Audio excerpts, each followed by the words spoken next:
So now you know what's likely to happen, and you know that you can share almost any information related to the topic. It should make part 2 a little bit easier.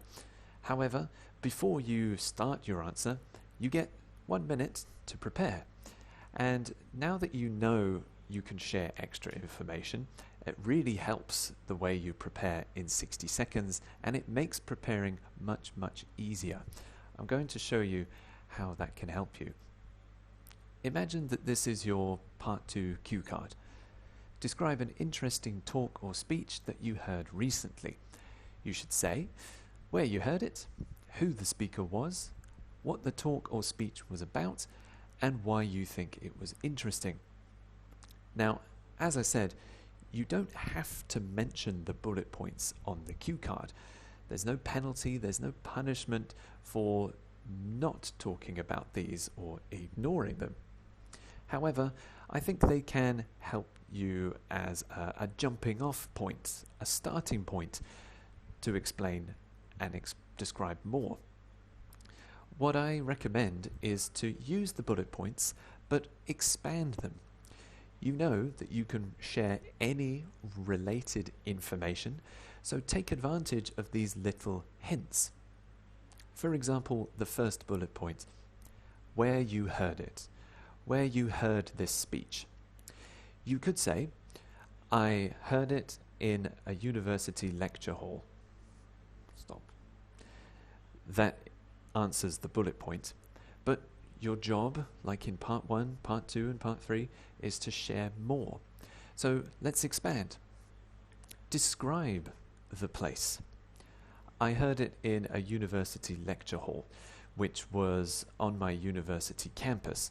It was a huge building, big enough for at least 200 or more students, and we sat quite close to the front because we wanted to hear the speaker as well as we could. So expand, describe. It was a big lecture hall, big enough for 200 people. It was on the university campus. All of this information is relevant. All of this information contributes to your score. Let's do the same thing again with the next bullet point. Who the speaker was. Who gave the speech. You can describe them. You could describe them completely from head to toe. You could say, the speaker was a Canadian lecturer who came all the way from Montreal to deliver this talk. He had quite an interesting accent because he's French-Canadian. He also had a very cool pair of sunglasses and a very smart suit. Again, that's not exactly about the talk or the speech, but it's related, so it counts. It's useful. Finally, what the talk or speech was about, you could describe that as well. This is the most closely linked to the main task at the top of the cue card. You could say it was an interesting speech about the origin of the word okay, and you could describe it. Finally, there is one more. Why you think it was interesting. Here you can expand by giving your opinion about it. The cue card doesn't ask for your opinion, but that doesn't matter. You share any related information you can about the topic. So you could say, it was interesting because okay is a word we use every single day, yet I had no idea where it originated from, and I didn't know it had such a long history or that it had made such an impact on modern society around the world. So any related information will help. To give you some more ideas about how to expand, there is a table underneath. For each bullet point in the cue card, there are some more ideas about how to describe. Where you heard it, you could describe the place. Was this the first time you visited that place? Had you been there before?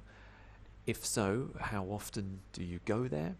Or when was the first time you went there? Like I said, you could describe the speaker from head to toe, their clothes, their job, their accent, and even their personality, if they were quirky, eccentric, passionate, something like that.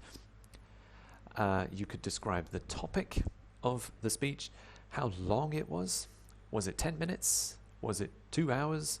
Was it even longer than that? And of course, you can give your opinion. It was interesting, informative, profound. There's a good chance to use lots of good adjectives and show off your vocabulary at the same time.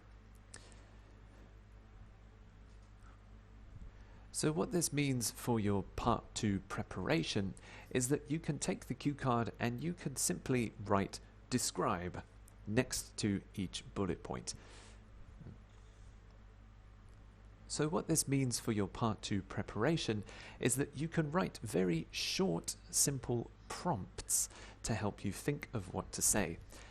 I don't fully recommend writing full sentences or full phrases because usually my students end up reading their notes, and when the notes stop, they don't know what to say next. Instead, I recommend not relying on the notes so much, and instead using little notes, little prompts to help you remember what to say next. Remember, you can share any related information you like and it's useful.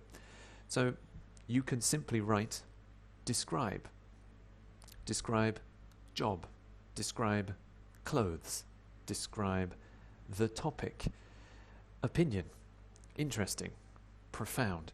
You can write very short 1 or 2 or 3 word notes just to help you remember what to say next. So don't lean or rely on your notes completely.